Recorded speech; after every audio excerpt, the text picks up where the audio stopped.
So I picked a really challenging wedding to actually show you guys, and I didn't start trying to color grade it until our lunch break today. And I'm like, oh crap, I don't know if I'm going to be able to show them how, because it's so blue. We walked into this bride prep, and I don't know if you guys can tell, hopefully the color on there it's so blue. And you guys, I was like cranked really like warm on my camera, and it was still, even the photographers were commenting how blue it was. I think it was because, so this was her view. That's the Brave Stadium, and there's like a concrete patio out there. So it's like this, like a weird light was just reflecting into the entire bridal suite.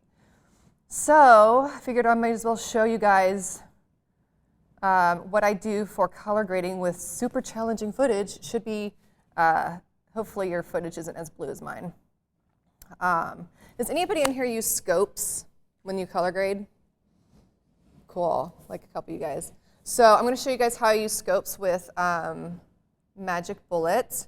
And I'm not like an expert with scopes, but I know enough, I think, that I could show you guys how to get natural looking skin tones and how to correct color.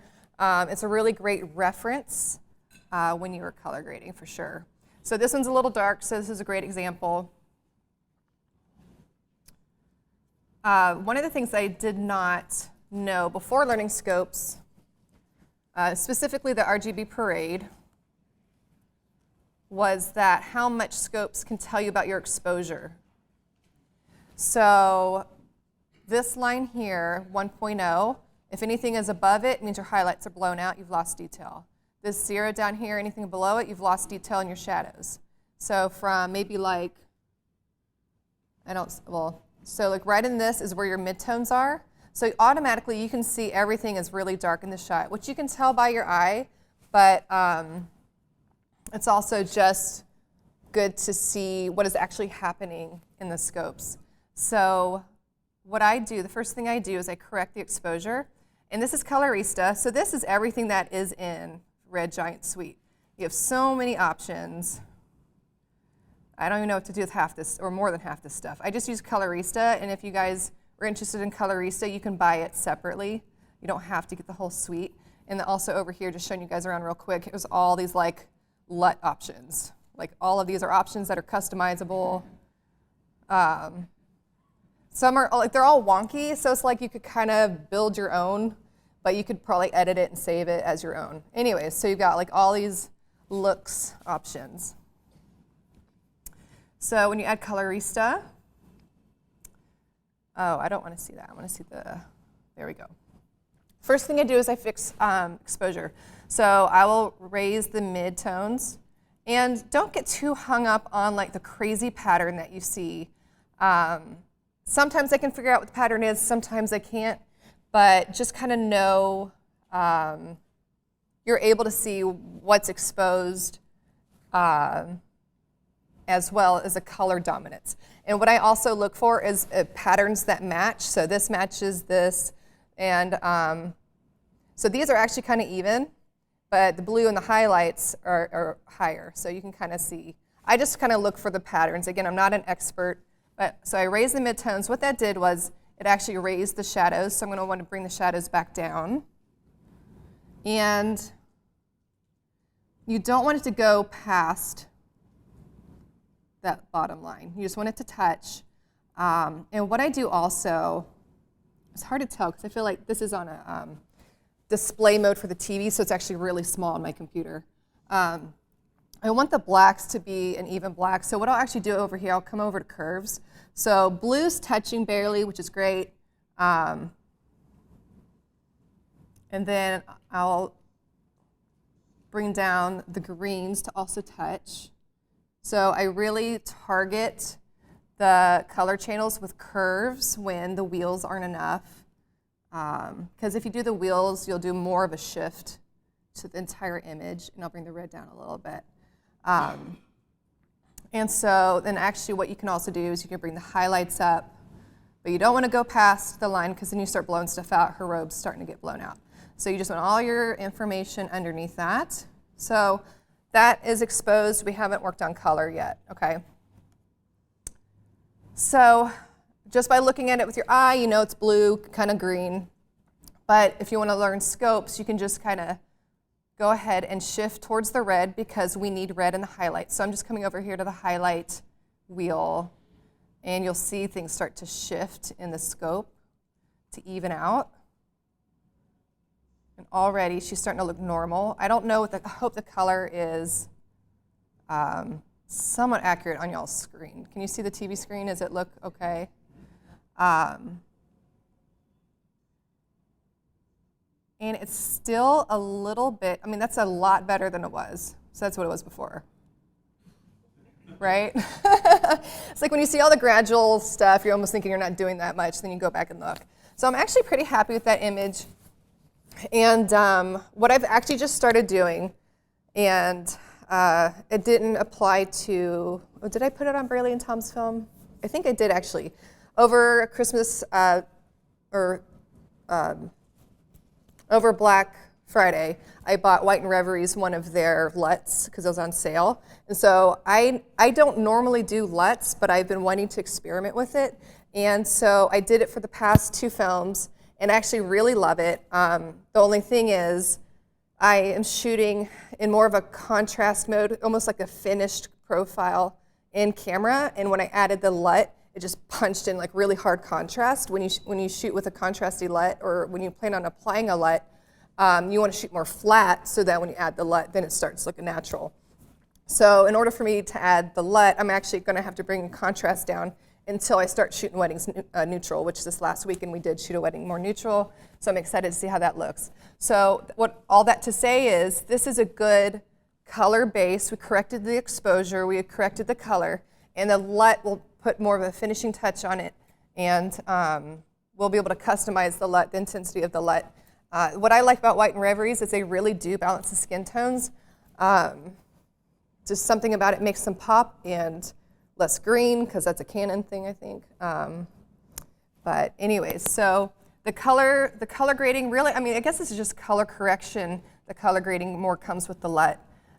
So I just do a basic color correction. I want my scopes to look even. I want the exposure. Technically, I could boost the highlights a little bit because it's not going to go over. I just wanted it to go a little bit higher. I could. And I could go a little bit warmer just to bring out that blue a little bit. I don't know. I don't want it to look too red. Anyways, because actually when you see this shape, you see the red actually grew, so the midtones got more red. But that's actually a good thing. Skin tone is more red than it is blue. So it doesn't have to be even. You have to kind of analyze what it is that's in the shot.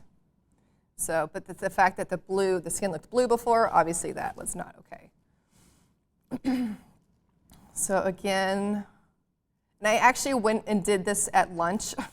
Just in case I couldn't figure out live, I was going to show you guys what I did at lunch, but actually I'm really happy with that. But so yeah, before and after. And then I don't know if I can just apply this. The room I had it a lot darker. Actually, I'm not even going to copy it. I'm just going to do this from scratch. And then I'll show you guys different parts of the wedding day. Or maybe I could just go ahead and, let me just do this real quick. This is much better exposure, so we won't have too much of an issue here. I'll go ahead and still bring up the midtones. Honestly, when I look at it, it doesn't look underexposed. I feel like she's well lit, but looking at the scopes, it's a little dark. So I'm just going to bring it up just a little bit. And she has actually pretty flat lighting on her face right now. So if I bring it up too much, it'll just get flatter and flatter and flatter. So I don't really want to make it too flat. But again, as I raise the midtones, the blacks start raising up. We don't want the blacks to raise up, so I'm going to bring them back down. And I could do what I did before and bring the channels down a little bit, but actually that matches pretty well. Then the next thing I'm going to do is I'm going to move the highlights. It might not even be the highlights. I think these curves, this is the midtone. We can move the midtone over to the red to give her. This one actually might need more work. I might need to add like saturation and orange because it's just so flat in blue. Can bring up the highlights a little bit. Now what I could do, now you see the blue peeking here. I can, because I wanted her image to pop a little bit, So I'm bringing that up, then I go down to the blue channel and bring down those blue highlights. So back in safe zone. And just looking at it, even though this is even, to me she still looks kind of washed out. And so I might just, this might be one that you would have to just kind of play with, add a little bit more warmth here maybe. A lot of times what I do is I actually bring out the blues. I bring, maybe not that one. Like if the bride's dress looks blue, you can either bring down the blue saturation or you could target her dress using the channel. A lot of time her dress is maybe like right there. And like this is not a dress shot, but so you can't see it, but you can really target just certain parts of the picture depending on the exposure and take a color, push a color more, take a color out. So that's all I'm going to do for that one for now. I feel like that could use a little bit more work, but it's I think that one's going to be a little bit more tricky. And so let's see what else we got here. Groom stuff looked really blue too, but it's going to be really similar to the bride. I don't know. I mean, is there anything? Do you guys have any questions? I don't know if I really need to show you guys a bunch of shots. I could do this one too. When you're editing your LUT, do you use 100% or just some percentage of it? Right. Yeah, you just kind of dial it in to whatever you want. And I think each clip is going to be different. So you can't just like paste the same to all of them. You're kind of going to go through. Some might be a little bit too much. Some might not be enough. And so you're going to have to adjust it.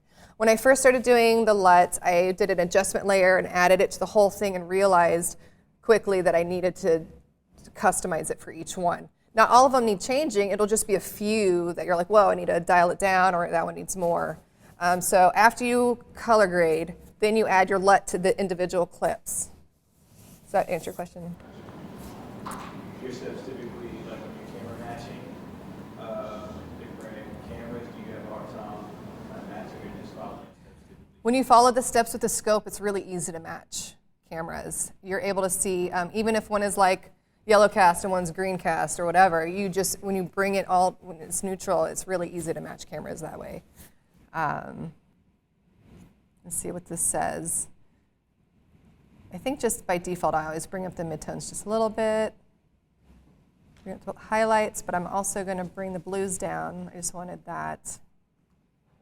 Oops.